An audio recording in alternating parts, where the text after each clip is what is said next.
भारत की नदियों के बारे में जानेंगे। भारत की नदियाँ,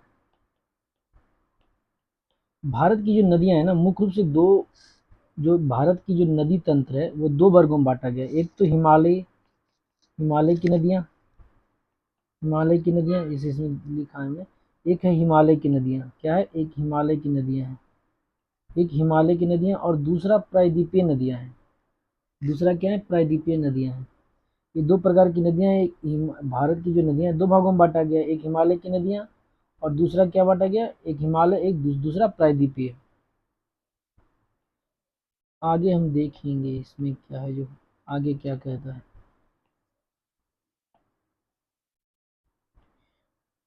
प्रायद्वीपीय नदियाँ और हिमालय की नदियाँ, और हिमालय की, अभी एकाएक दोनों को हम जानेंगे। हिमालय की नदियाँ के बारे में विशेषता जानेंगे। हिमालय की नदियाँ जो है, इसकी विशेषता क्या है, इसकी विशेषता ये है कि सदा बहार नदियाँ हैं, ठीक है। और भी विशेषताएं, बहुत सारी विशेषताएं हैं, उनमें से प्रमुख रूप से माना जाता है कि ये हिमालय की जो नदियाँ हैं वो हिमालय की उत्पत्ति से पहले की नदियाँ हैं। कुछ नदियाँ जो हैं, जैसे, सॉरी, हिमालय की कुछ नदियाँ जो है हिमालय के पूर्ववर्ती हैं, मतलब हिमालय के उत्पन्न होने से पहले की नदियाँ हैं, यानी हिमालय के पहले ही उनकी उत्पत्ति हो गई थी। तिब्बत, तिब्बत के मानसरोवर के पास, तिब्बत में मानसरोवर है, मानसरोवर, तिब्बत की मानसरोवर झील, तिब्बत की मानसरोवर झील जो है, तिब्बत के मानसरोवर झील के पास से निकलने वाली जो तीन प्रमुख नदियां हैं, यहाँ से तीन नदियां निकलती है। एक तो सिंधु, दूसरा सतलज, और तीसरा ब्रह्मपुत्र नदी। ये पश्चिम से पूरब हो गया, ठीक है, पूरब से पश्चिम।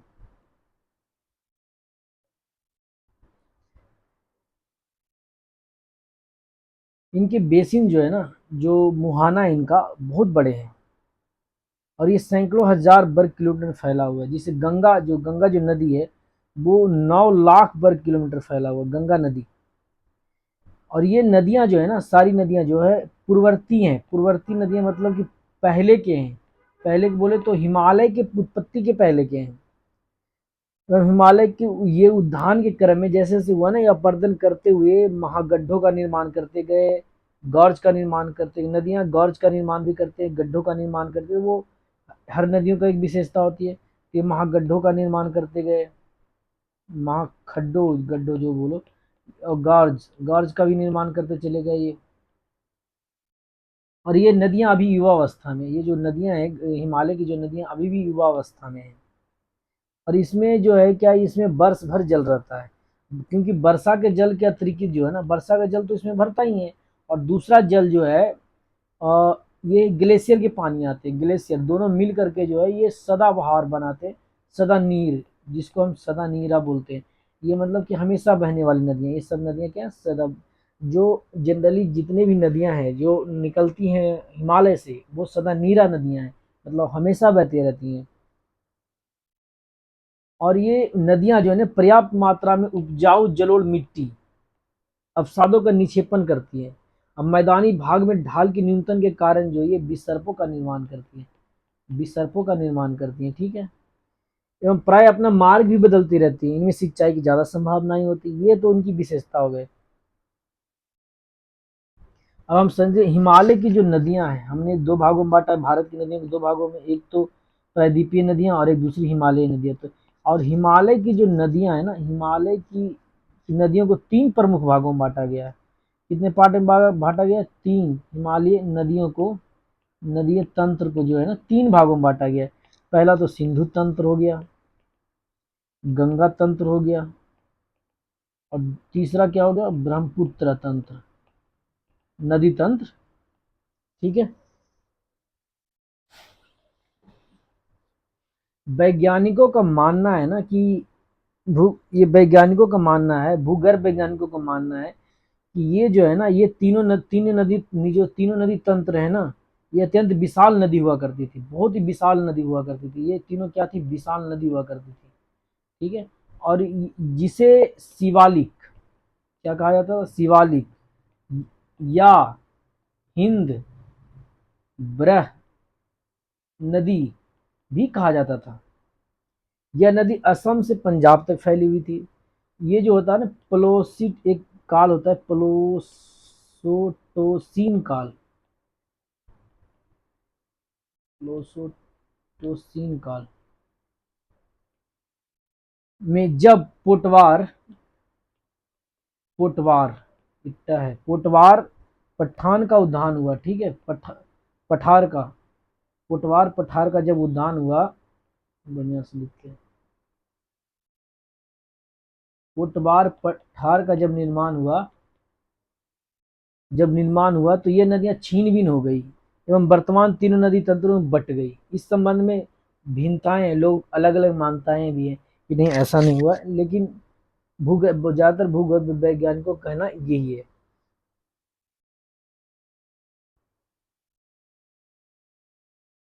आगे बढ़ते हैं।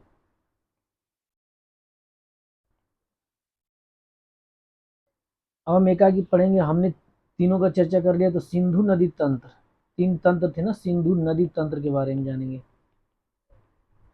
इसके बारे में जानेंगे कि सहायक नदियां और ये कहाँ कहाँ मिलती हैं, उनके बारे में जानेंगे। सिंधु नदी तंत्र जो है ना, सिंधु एवं सिंधु तो खुद एक नदी है, इंडस रिवर इसको बोलते हैं, और ये सहायक नदियां जैसे पंचनद आदि सम्मिलित है इसमें। क्या है? पंचनद। पंचनद में बोला जाता है, पंचनद किसको बोलता है? पंचनद बोलते हैं पांच नदी को बोलते हैं। अगर हम पश्चिम से चलते हैं तो झेलम पहले आएगा। क्या आएगा? झेलम। फिर क्या आएगा? चिनाब। फिर क्या आएगा? रावी।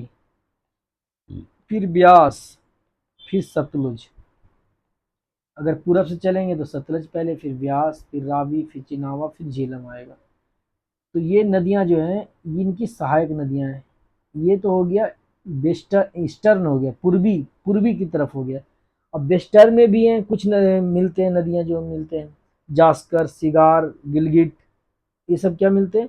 बाईं तरफ से। और अन्य नदियां मिलते हैं श्योक, काबुल, कुर्रम, गोमल, ये सब पाकिस्तान की तरफ से आती हैं, ये सब नदियां। और ये भारत की तरफ से मानसरोवर झील की तरफ से, हिमालय की चोटियों से निकल करके ये नदियां जाकर के सिंधु में मिलती हैं। तो सबसे पहले क्या आएगा? सतलज, फिर ब्यास, फिर रावी, फिर चिनावा, फिर झेलम। ये सवाल पूछता है क्रम। तो सतलज, ब्यास, है ना, सतलज, ब्यास, चिनाब, झेलम।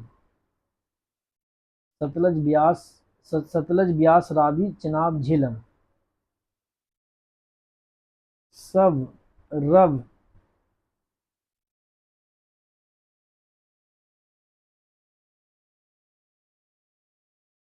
चलो इसका एक हम ट्रिक बताएंगे बढ़िया से, अभी तो मेरे पास याद नहीं है ट्रिक, बताओ। सिंधु तिब्बत के मानसरोवर झील के निकट से निकलती है। सिंधु नदी जो है ना, सिंधु नदी जो है, सिंधु जो है, सिंधु नदी जो मानसरोवर, मानसरोवर जो झील है, उसके निकट एक ग्लेशियर है जिसका नाम है बोखर चू ग्लेशियर। क्या है? बोखर चू ग्लेशियर नाम इसका, से निकलती है। ये मानसरोवर जो है कैलाश माउंटेन जो है, जो उसी के आसपास है। मानसरोवर क्या है? जो माउंटेन मानसरोवर रेंज, जो कैलाश रेंज है, उसी के आसपास मानसरोवर झील है। और ये सिंधु नदी जो है, सिंधु नदी में दो और अन्य नदियां मिलती हैं आकर के। सिंधु नदी, ये सिंधु नदी में दो अन्य नदियां आकर के मिलती हैं, संयुक्त रूप से मिलती हैं। एक तो पहला जो कैलाश चोटी की दूसरी ओर से निकलती है सिंगी, सिंगी खवान, और दक्षिण की तरफ से निकलती है गरतंग चू नदी। और ये दोनों नदियां जाकर के क्या होती है? एक जगह मिल जाती है, और ये इंडस रिवर फिर बनाती है क्या? सिंधु नदी बनाती है। इसको इंडस रिवर भी बोलते हैं, इंडस रिवर। ठीक है, मैप के जरिए भी इसको समझाएंगे। यह जो है, ये नदियां जो है 2880 किलोमीटर है। 2880 किलोमीटर है। कितने इसकी लंबाई है? 2000। और इसकी भारत में, ये पूरी ओवरऑल इतनी लंबाई है, भारत में इसकी लंबाई कितनी है? भारत में इसकी जो लंबाई है, भारत में इसकी 1114 यानी 1114 किलोमीटर है। ठीक है, और इसका पूरा संग्रह क्षेत्र जो है ना 11.65 लाख किलो वर्ग स्क्वायर किलोमीटर में फैला हुआ है। 11.65 लाख स्क्वायर किलोमीटर में फैला हुआ है।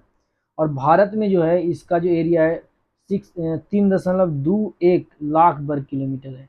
ठीक है, कुछ तिब्बत में है, कुछ पाकिस्तान में है, कुछ इंडिया में है, तो इसमें मिला के भारत में 3.21 लाख किलोमीटर में है। भारत और पाकिस्तान के बीच जो है, भारत और पाकिस्तान के बीच एक समझौता हुआ था, सिंधु समझौता, सिंधु जल समझौता, इंडस वाटर ट्रीटी। ये हुआ था 1960 ईस्वी में। कब हुआ था? 1960 ईस्वी में। भारत जो है ना, भारत इंडिया जो है, सिंधु एवं उसकी सहायक नदियां, जो हैं, सहायक नदी कौन कौन हो जाएगा? झेलम और चिनाब, झेलम एवं चिनाब है ना, सिंधु इसकी सहायक नदियां। इसका जो है ना मात्र 20% जल का उपयोग करेगा, यूज करेगा भारत, मात्र 20% उपयोग करेगा। जबकि सतलज, रावी, ये दोनों का ना 80% जल का यूज भारत करेगा, का अधिकार है। सिंधु नदी के जो बाईं ओर से जो नदियां मिलती है ना, उनमें तो मैंने बता चुका हूँ, सतलज, ब्यास, रावी, चिनाब, झेलम, ये पांचों नदियां संयुक्त रूप से जो मिलती हैं। अब देखो, सतलज, सतलज के, अब इधर से हम शुरू करते हैं, बाईं ओर से शुरू करते हैं, मतलब भारत की तरफ से शुरू करते हैं। ठीक है, बाईं ओर से जब हम शुरू करते हैं, मतलब पूरब की ओर से हम बढ़ते हैं पश्चिम की तरफ। जब हम पूरब से पश्चिम की तरफ जाते हैं, पूरब से पश्चिम की तरफ, तो सबसे पहले हमें सतलज मिलेगा, फिर ब्यासवा मिलेगा, फिर रावी मिलेगा, फिर चेनाब, फिर झेलम। और ये तीनों जो है ना, ये पांचों, ये पांचों, सॉरी पांचों, ये पांचों जो है, ये पांच जो हैं, जिनको पंचनद कहा जाता है। क्या कहा जाता है? पंचनद। और ये जाकर के मिलते हैं, कहाँ मिलते हैं? ये जाकर के मिलते हैं, संयुक्त रूप से इनकी जो धारा होती है ना, एक साथ मिल जाते हैं, मिठन कोट, मिठन कोट में जाके मिलती है।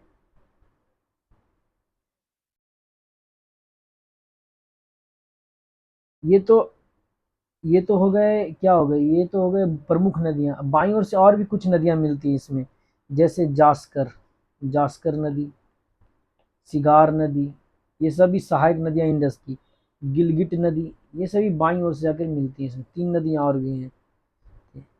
और दाईं ओर से जो पाकिस्तान की तरफ से जो नदियां आती हैं, उसमें श्योक, मैप के जरिए भी से आए, ये पश्चिम की ओर से जब जो नदियां आती हैं, इसमें सहायक नदियों के बारे में मतलब श्योक, काबुल और कुर्रम और गोमल, ये सब नदियां जो हैं, ये पाकिस्तान की तरफ से आकर के इसमें मिलती है, इंडस रिवर में जाके मिलती है।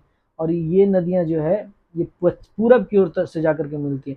यानी इंडस रिवर, अब मान लीजिए इंडस रिवर ऐसे आ रहा है, एक मिनट की, इंडस रिवर ऐसे आ रहा है, तो इधर हम पूरब मान लेते हैं, इधर पश्चिम मान लेते हैं। तो पूरब से जो नदियां आ रही हैं, इसमें तो सतलज हो जाएगा, ब्यास हो जाएगा, और उसके बाद ब्यास, सतलज, ब्यास, और एक मिनट भाई, डिस्टर्ब मत किया कर, सतलज, ब्यास, रावी और चेनाब, और कौन सा जगह, झेलम। उसके अलावा तीन नदियां और भी हैं, जास्कर, सिगार, सिगार, गिलगिट, ये सब नदियां मिलती हैं। लेकिन कुछ नदियां इधर से भी आती हैं, पाकिस्तान की पश्चिम की तरफ से भी आती हैं, यानी जो पश्चिम से पूरब की ओर बहती हैं, पूरब से पश्चिम की ओर बहती, ये नदियां पूरब से पश्चिम की ओर, या पश्चिम से पूरब की ओर। तो ये इसमें जो नदियां प्रमुख रूप से हैं, उसमें श्योक है, सबसे ऊपर श्योक है, फिर काबुल है, फिर कुर्रम नदी है, और गोमल नदी है। ये सब नदियां आकर के इंडस रिवर में मिलती है। ये मैप के जरिए आपको समझाएंगे। कहाँ गया मैप? ये रहा मैप, समझेंगे। ये सतलज नदी है, जो मानसरोवर बास डैम इसमें प्रपोज है, इसमें ये आ रही है, इधर से क्या आ रही है ये, एक मिनट, ये सतलज नदी इधर से ये आ रही है, इंडस सिंधु नदी, सॉरी, सिंधु नदी यहाँ नीचे की तरफ आ रही है। तो सिंधु नदी ये रहा, और ये सिंधु नदी ये नीचे की तरफ आ रही है। अब इसमें क्या है, कुछ नदियाँ पूरब से की ओर आ रही है और कुछ पश्चिम से भी आ रही हैं। तो उनमें जो है अगर माना जाए तो सबसे पहले जो आता है नदी, सतलज नदी आता है। और यहीं पर ब्यास, एक ब्यास नदी आकर के ना कहीं बीच में ना, एक जगह ब्यास नदी इधर से आता है, बीच में ब्यास नदी आता है। और पंजाब में एक जगह है कपूरथला, क्या जगह है, कपूरथला, वहाँ जाकर के ये मिल जाता है। वहाँ हरि के बराज बना हुआ है, वो मिल जाता है, सतलज नदी मिल जाता है। अब ब्यास का तो विलुप्त हो गया, खत्म हो गया कहानी, जो भी अपना है। और ये सतलज नदी बन जाता है, फिर आगे ये क्या बन जाता है, सतलज नदी बन जाता है। और आगे जाकर ये पंचनाद तक मिलता है। फिर एक नदी यहाँ से निकलती है, रावी नदी। रावी नदी जाके यहाँ मिलता है, रावी नदी कहाँ मिलता है, जाके यहाँ मिलता है। इसका नाम जो है, रावी नदी जहाँ मिलता है ना, उसको बोलते हैं सराय सिंधु बोलते हैं, जो पाकिस्तान में पड़ता है। सराय सिंधु क्या बोलते हैं, सराय सिंधु। ये रावी नदी जहाँ मिलता है वो सराय सिंधु बोलते हैं। और इधर झेलम नदी है और इधर चिनाब नदी है, ठीक है। और ये झेलम और चिनाब जो है यहाँ आके मिलता है, इसको बोलते हैं झंग। इस जगह का नाम क्या है, झंग। तो ब्यास और सतलज जहाँ मिलते हैं उसको बोलते हैं हरिके बराज, कपूरथला पंजाब में। और जब ब्यास जो सतलज में मिलके ये सतलज बन जाता है, सतलज जा करके चिनावा में मिल करके चिनावा बन जाता है, पंचनाद में मिल जाता है ये। तो इसको बोलते हैं, यहाँ जो जगह है उसको बोलते हैं पंचनाद बोलते हैं, ठीक है, इसको पंचनाद बोलते हैं, मिठान कोट। और ये फाइनली मिठान कोट जो है गुड्डू बैराज, वहाँ जाकर के सारे मिल जाते हैं। ये तो हो गया पूरब से जो नदियाँ आ रही हैं, ठीक है, हमने। और झेलम का भी छोटी छोटी नदियाँ मिलती हैं जैसे नीलूम नदियाँ, और भी कुम्हार नदियाँ झेलम में आकर मिलती है। और बहुत सारी छोटी छोटी नदियाँ आकर के रासूल, यहाँ देखो रासूल बैराज बना हुआ है झेलम नदी पे। तो इस प्रकार यहाँ आकर के मिलती हैं। अब हम इधर से देखते हैं, इधर क्या है कि इधर से जो कुछ नदियाँ आती है जो इंडस रिवर में मिलती है, ये जो इंडस रिवर जा रही है, ये जो आपका सिंधु नदी जा रहा है, ठीक है। इस सिंधु नदी में पहले तो एक नदी मिलती है जिसका नाम है श्योक नदी, श्योक नदी। फिर काबुल नदी, श्योक नदी काबुल नदी में जाके मिल जाती है और एक काबुल नदी बन जाती है। और काबुल नदी जाकर के यहाँ मिल जाता है, ठीक है। काबुल नदी जाकर के सिंधु नदी में मिल जाता है। फिर उसी तरह कुर्रम नदी आता है, कुर्रम नदी आकर के फिर सिंधु नदी में मिल जाता है। फिर गोमल नदी नीचे आता है, वो भी आकर के सिंधु नदी में मिल जाता है, सोचिए। और ये काबुल नदी जो है ना, इसमें भी और बहुत सारे नदियाँ आ रहे हैं, कमा नदी, कुनार नदी, चित्रा रिवर, इस तरह आकर के जलालाबाद में मिलता है पाकिस्तान के, वो आगे जाकर के बढ़ करके यहाँ जाके मिलता है। हम मैप के जरिए इसको सही से समझाने की कोशिश करेंगे। फिलहाल अभी लेक्चर सुन लीजिए।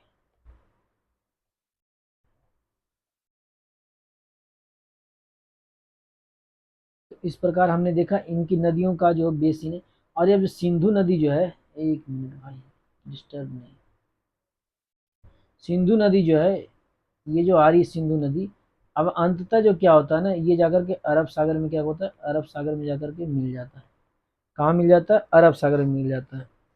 काबुल और उसकी सारी नदी अटक पंजाब प्रांत के पास सिंधु में मिलती है, ठीक है। पंजाब प्रांत के पास सिंधु में काटक, कटक के अटक जो है वहाँ पर जाकर के काबुल वगैरह जो उसकी ये सब सहायक नदियाँ हैं, यहाँ जाकर के मिलती हैं। और ये जाकर के फाइनली क्या होती हैं, सिंधु मिल जाती है। सिंधु नदी इसी स्थान पर मैदानी भाग में प्रवेश कर जाती है, और यह पहाड़ को छोड़ती है सिंधु नदी, और मैदानी मैदानी भाग में प्रवेश कर जाती है।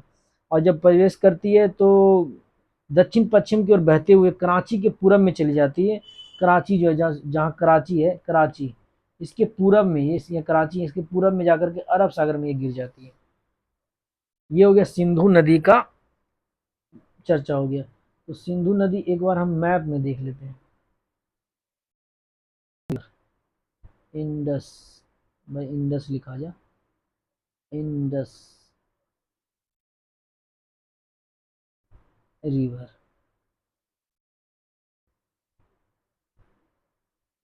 ये रहा इंडस रिवर,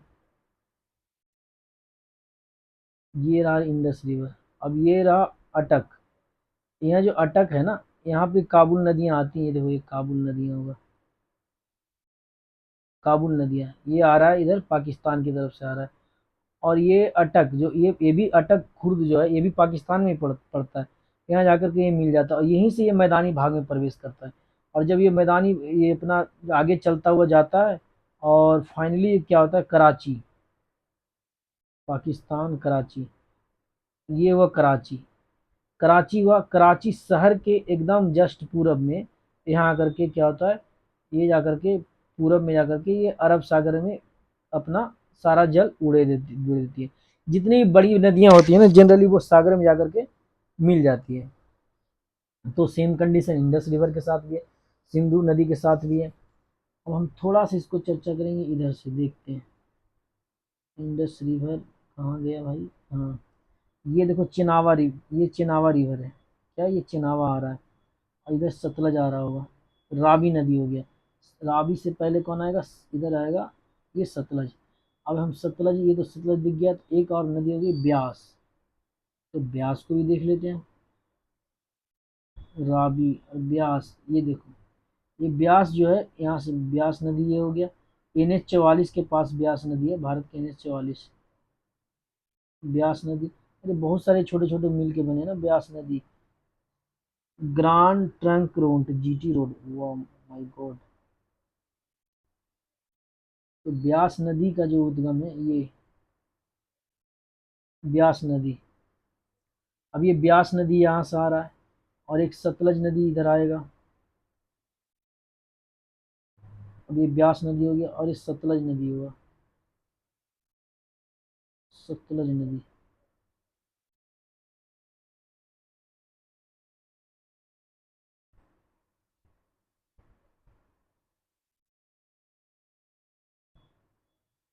अब ये ब्यास नदी आकर के कहाँ मिल रही है, सतलज नदी इधर से आ रही है, ये भी ये राकस्ताल झील से निकल रही है, सतलज नदी इधर से निकल रही है।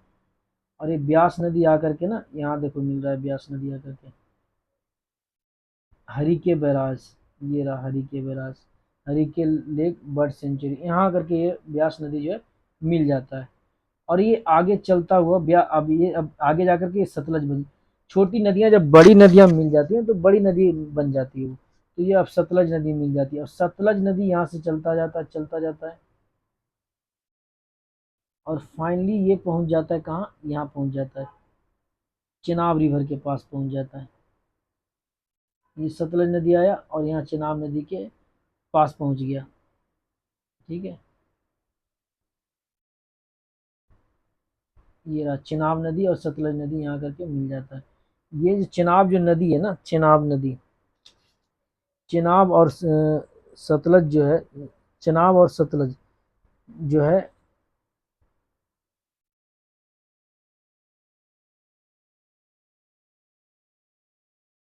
हाँ यस चिनाब और सतलज यहाँ आकर मिल रही है। और एक नदी और होगा ना झेलम, चिनाब के बाद कौन आएगा, झेलम, तो झेलम नदी जो होगा, झेलम नदी, झेलम नदी यहाँ आकर मिलती है, ये मिल जाती है, इधर से झेलम नदी आ रही है और ये चिनाब नदी आ रहा है, तो झेलम और चिनाब मिलकर के चिनाब रिवर का ही निर्माण होगा, ठीक है।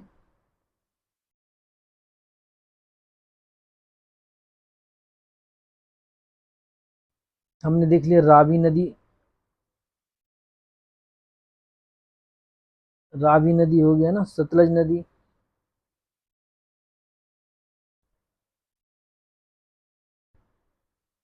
रावी नदी भी देख लिया, पहला हो गया ब्यास नदी, पहला हो गया सतलज नदी, फिर ब्यास, सतलज के ब्यास, ब्यास के बाद रावी, रावी के बाद चिनावा, और चिनावा के बाद कौन सा हो गया, झेलम, और तीनों आकर के मिल गए, ये तो पूरब से जाने वाली हो गई। और उधर हो गया पाकिस्तान की तरफ से जो नदियाँ आती हैं, सियोल, काबुल, कुर्रम, गोमल, ये नदियाँ आकर के क्या होती हैं, सब मिल जाती हैं आकर के सिंधु नदी में, और ये अरब सागर में अपना पानी उधेड़ देता है। तो इस प्रकार हमने अरब सागर के जो नदियां हैं, जो गिरने वाली नदियां थी, सिंधु नदी जो बहुत बड़ी नदियां हैं, 2880 किलोमीटर फैलाव, उसके बारे में हमने छोटा सा वीडियो है, जाना और भी इसमें बहुत सारे डिटेल हैं जो हम आगे वाली वीडियो में बताएंगे, कभी जब हम बनाएंगे इस तरह से वीडियो सिर्फ और सिर्फ सिंधु नदी के बारे में। अब हम इसमें कुछ नदियां जो हमने गिना था, झेलम, झेलम नदी के बारे में जानते हैं। झेलम नदी, ये पांच पंचनद थे ना, हम पश्चिम से आ रहे हैं, ऊपर से आ रहे हैं। तो झेलम नदी है, ये सिंधु की सहायक नदी है, जो कश्मीर घाटी के दक्षिणी पूर्वी भाग में पीर पंजाल पर्वत जो है वहां पर एक झील है, झरना है, बेरीनाग झरना। नाक काट लेगा तो झेलते रहिएगा, तो उसी तरह से हम बनाएंगे बेरीनाग झरना। बेरीनाग झरना जो वहां से ये क्या होता है, मिलता है, वहां से ये निकलता है, ठीक है, बेरीनाग से निकलता है, निकलती है।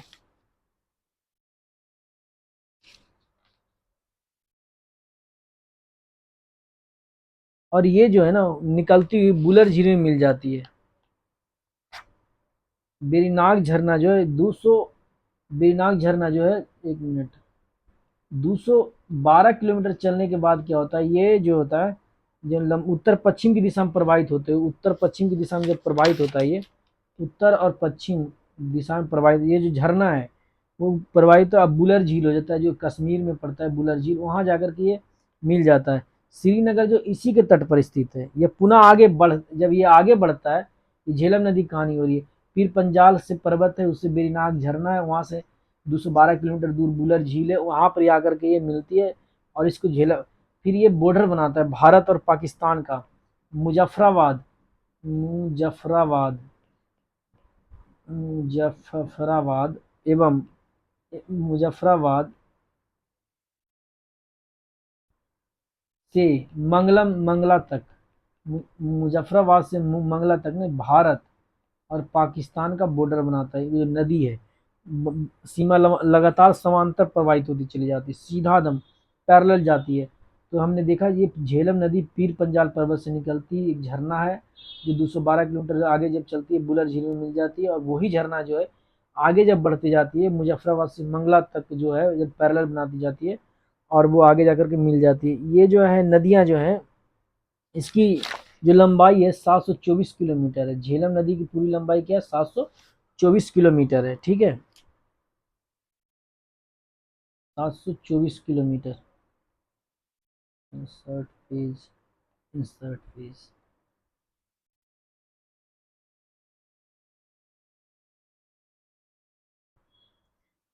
कश्मीर में जो है, कश्मीर में जो है, कश्मीर में जो है, ये झेलम नदी के बारे में, अनंतनाग, अनंत अन अनंतनाग, अनंतनाग से बारामुल्ला, क्या है, बारामुल्ला, अनंतनाग से बारामुल्ला तक जो है झेलम नदी जो है ना, झेलम नदी में जो है नौकायान चलाया जाता है, नौकायान क्षेत्र, इसमें कश्मीर में आवागमन एवं व्यापार में ना बड़ी सहायता मिलती है। इसी पे शिकारा, शिकारा एक मूवी भी आई थी, शिकारा। शिकारा एक प्रकार का नाव होते छोटे छोटे, या बजरे भी बोलते हैं उसको, क्या बोलते हैं, बजरे अत्यधिक चलाए जाते हैं। नावों में क्या होता है, फल फ्रूट सब्जी खेती की जाती है। झेलम और रावी जो है ना पाकिस्तान में झंग के निकट चिनाब नदी में मिल जाती है, और यही झेलम और रावी जो झंग के निकट मिल जाती है। इसकी सहायक नदियां किशनगंग एवं है, जिसे पाकिस्तान में नीलम कहा जाता है। इसकी जो सहायक नदियां ना किशन गंगा है, क्या है, किशन गंगा। झेलम की सहायक नदी कौन सी, किशन गंगा, जिसको पाकिस्तान में नीलम नदी भी कहते हैं, ठीक है। और इन दोनों के धारा है ना जो पाकिस्तान में बोला जाता है झेलम, नीलम झेलम बोला जाता है। यहाँ बड़ा फेमस नाम है नीलम झेलम का धारा। पाकिस्तान में जो किशन गंगा जो नदी है उसको पाकिस्तान में नीलम नदी बोले जाते हैं, और नीलम नदी जो है, नीलम मानी किशन गंगा नदी बोले या नीलम नदी बोले, वो नदी जो है आगे जा कर के क्या होता है, ये झेलम में मिल जाता है, और झेलम में मिलने के बाद उसको जो धारा बहती है उसको नीलम झेलम भी कहते हैं, ठीक है। उस धारा को क्या बोलते हैं, नीलम झेलम कहते हैं। अब हम थोड़ी मैप किधर गया इसका, मैप ये रहा।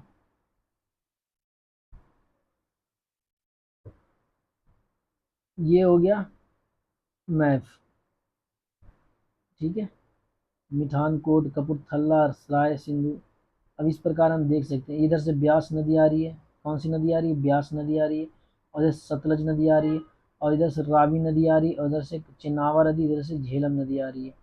तो इस प्रकार ये आगे जाके बढ़ जाती है। अब ये झेलम नदी है तो ये आगे जाके चिनावा नदी ही कहलाती है, ठीक है। अब ये झेलम का अस्तित्व यहाँ खत्म हो गया और ये चिनावा मिल गया जाके। रावी का अस्तित्व खत्म हो गया, ये भी चिनावा मिल गया।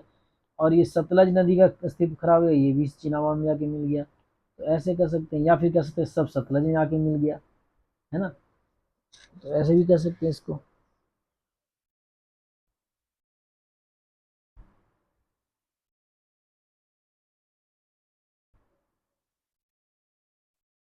अभी हम कहाँ थे, पेज नंबर 23 के पास थे। आगे है दूसरा जो नदी है, हम ऊपर से आ रहे हैं ना, चिनाब नदी। दूसरा जो नदी है चिनाब। चिनाब जो है ना, इसको अस्कनी भी बोलते हैं। क्या बोलते हैं? अस्कनी, अस्किनी या बोल सकते हैं। यह सिंधु की विशालतम सहायक नदी है जो हिमाचल प्रदेश में, ये जो हिमाचल प्रदेश है वहां से, हिमाचल प्रदेश के चंद्रभागा, सॉरी चंद्रभागा, चांद और भागा दो भागों में बांटा है, चंद्रभागा। तो इसको बोलते हैं हिमाचल प्रदेश में चंद्रभागा नदी भी बोलते हैं। किस नदी को बोलते हैं? चिनावा नदी को। हिमाचल प्रदेश में चिनावा नदी को चंद्रभागा नदी भी बोलते हैं। हिमाचल प्रदेश में चिनावा नदी को क्या बोलते हैं? चंद्रभागा नदी। आगे हम बताएंगे चंद्रभागा क्या है। जो यह नदी जो है ना, लाहौल स्पीति, नाम सुना होगा लाहौल स्पीति। लाहौल में बड़ा लाचा दारा है, बड़ा लाचा दारा, तर्रे जिसको बोलते हैं। दोनों ओर से जो दर्रा है उसे चंद्र और भागा नदी, चंद्र और भागा नदी आकर के मिलती है, इसीलिए इसको चंद्रभागा कहते हैं। और ये दोनों नदियां चेनाब में जाकर, ये दोनों नदियां जो है चेनाब नदी कहलाती है। एक्चुअली ये चंद्र और भागा नदी है जो चेनाब नदी आगे जाकर के बन जाती है, ठीक है। इस सतलज, ये जो है लाहौल स्पीति, हिमाचल प्रदेश में लाहौल स्पीति में बड़ा लच्चा दर्रा है, वहां से ये निकलती है, ठीक है। और ये क्या होता है, चंद्रभागा नदी जो है निकलती है। ये सिंधु नदी की सबसे बड़ी सहायक नदी है। अब एक सवाल पूछ, सिंधु नदी की सबसे बड़ी सहायक नदी कौन सा हो जाएगा? चेनाब रिवर, चेनाब रिवर, ठीक है। सिंधु नदी की सबसे बड़ी जो सहायक नदी है वो किसका नाम है? चेनाब रिवर।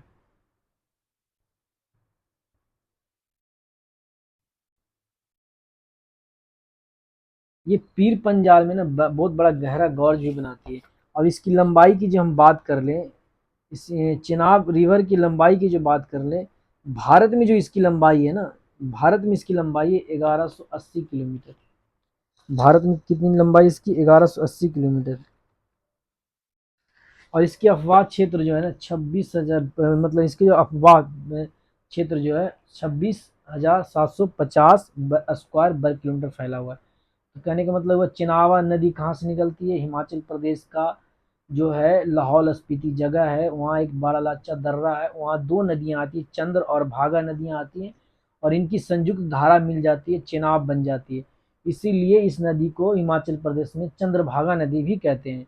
और ये सिंधु की सबसे बड़ी सहायक नदी है, इसकी लंबाई 1180 किलोमीटर है।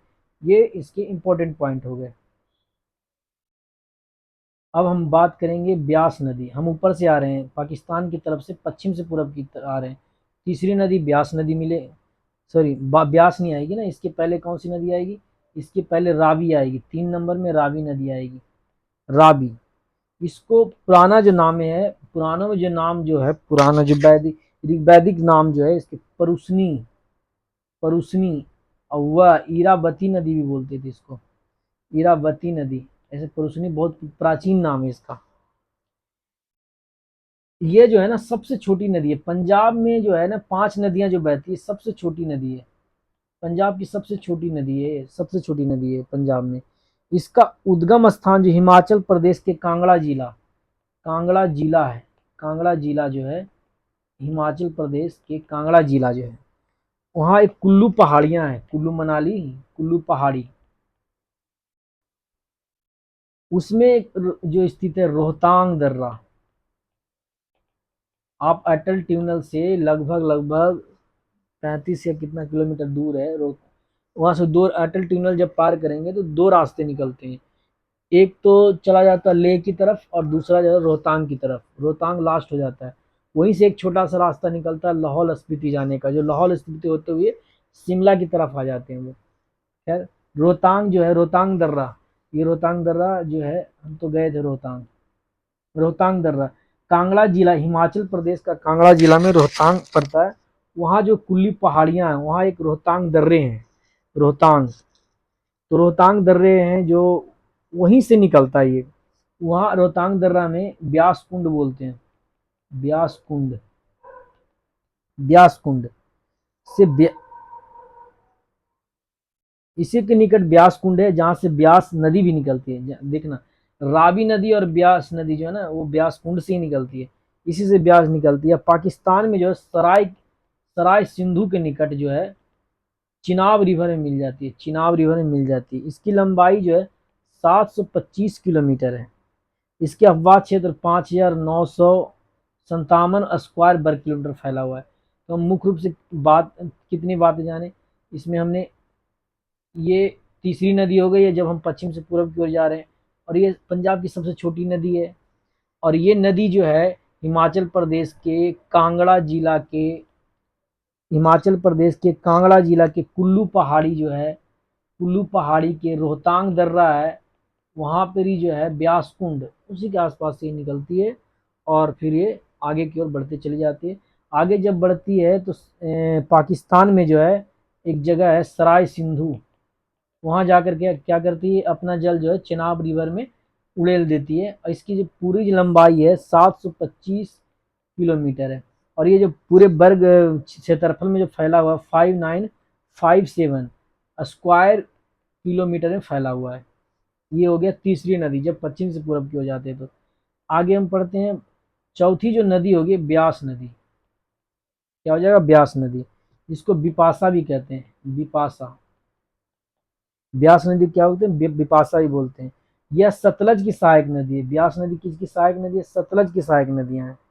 जिसका उद्गम जो है ना, इसका भी उद्गम जो कुल्लू पहाड़ी, कुल्लू पहाड़ी में स्थित रोहतांग दर्रा, सेम ही जो रावी का उत्पन्न दर्रा जो है, वहीं से जो है दक्षिण के किनारा में, दक्षिण दक्षिण के किनारा में जो है रावी, दक्षिण के किनारा में, दक्षिण के किनारे, रोहतांग दर्रा के दक्षिण के किनारे में ब्यास कुंड है। आप जब जो है कुल्लू मनाली होते हुए जब आप रोहतांग जाएंगे तो ये नदियाँ आपके साथ रोड के साथ ही बहते हुए चली जाएगी। दक्षिणी किनारा है ब्यास कुंड, ठीक है, ब्यास कुंड है, वहाँ पर ही जो है ब्यास कुंड जो है, ब्यास कुंड है, वहीं से ही निकलती है। पहला बात, ब्यास नदी जो है जिसको पुराना नाम बिपाशा है। दूसरा बात, ये सतलज की सहायक नदियां हैं। और तीसरी बात, ये कुल्लू पहाड़ी के रोहतांग दर्रा है, वहाँ पर दक्षिण के किनारे में एक ब्यास कुंड है, वहाँ से ये निकलती है, ठीक है। और पंजाब के कपूरथला, कपूरथला के पास हरीके बैराज, हरीके बैराज जो हरीके नाम की जगह है, वहाँ पर आकर के क्या होती है, स्थान पर जो है कपूरथला निकट हरीके स्थान पर सिंधु से मिल जाती है जो 407 किलोमीटर, ये सतलज से मिल जाती है। हरीके बैराज में सतलज से मिल जाती है, सिंधु से नहीं, सतलज से मिल जाती है। सतलज आगे जाकर के सिंधु से मिलती है। इसका आबाद क्षेत्र जो 25,900 स्क्वायर किलोमीटर में फैला हुआ है।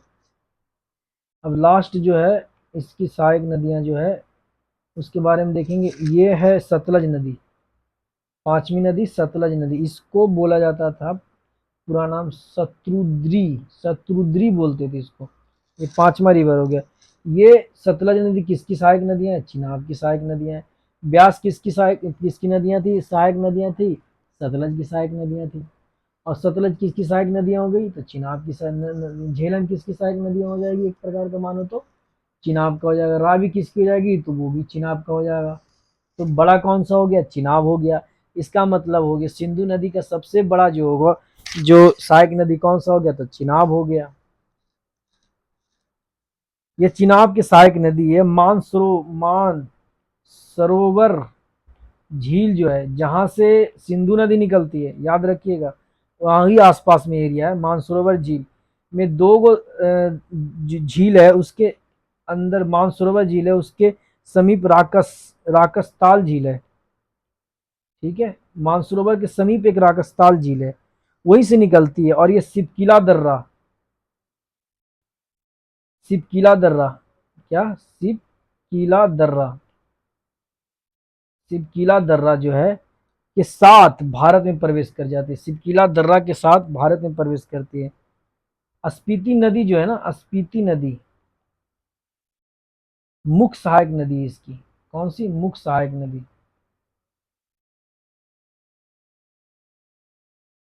यह जो एकमात्र पूर्ववर्ती नदी है, पूर्ववर्ती नदी माना जाता है।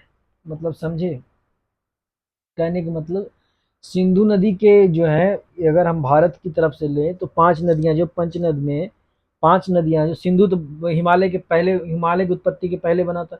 सतलज भी हिमालय के पहले बना हुआ था, इसलिए जो इसे पूर्ववर्ती नदी बोल जाते हैं। एक सवाल आता है कि सिंधु की कौन सी सहायक नदियां जो हिमालय के पहले ही, मतलब हिमालय के पहले से ही बह रही है, तो वो सतलज नदी है। ठीक है,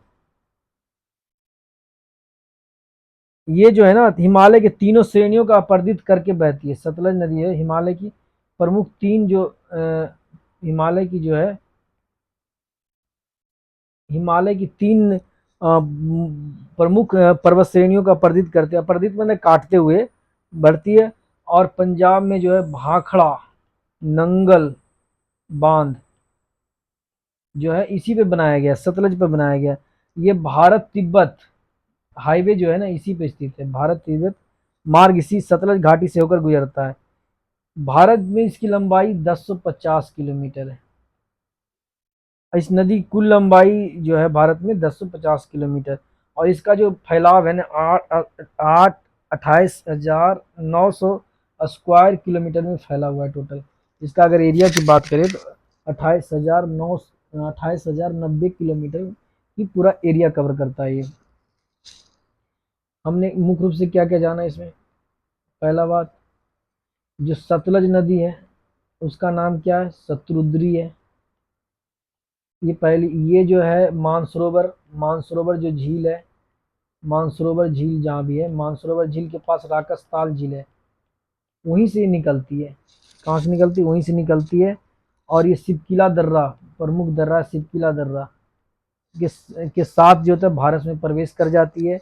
और इसकी जो एक नदी है स्पीति नदी, ये भी इसकी सहायक नदियां हैं। और ये जो है हिमालय की पूर्ववर्ती नदियां हैं, मतलब कि हिमालय के उत्तान से पहले बनी हुई है। ये हिमालय की तीन चोटियों से को अपरदित करते हुए, तीन श्रेणियों पर्वत श्रेणियों को काटते हुए बहती है। और इसी पे बनाया गया भाखड़ा नंगल बांध बनाया गया है। ठीक है, और ये भारत तिब्बत मार्ग जो है ना इसी पे स्थित है, इसी घाटी से गुजरती है। इसकी भारत में लंबाई 1050 किलोमीटर है। इसकी टोटल जो एरिया है 28,090 स्क्वायर किलोमीटर में फैला हुआ है। इस प्रकार हम सिंधु नदी तंत्र को हमने अच्छी तरह से जान लिया।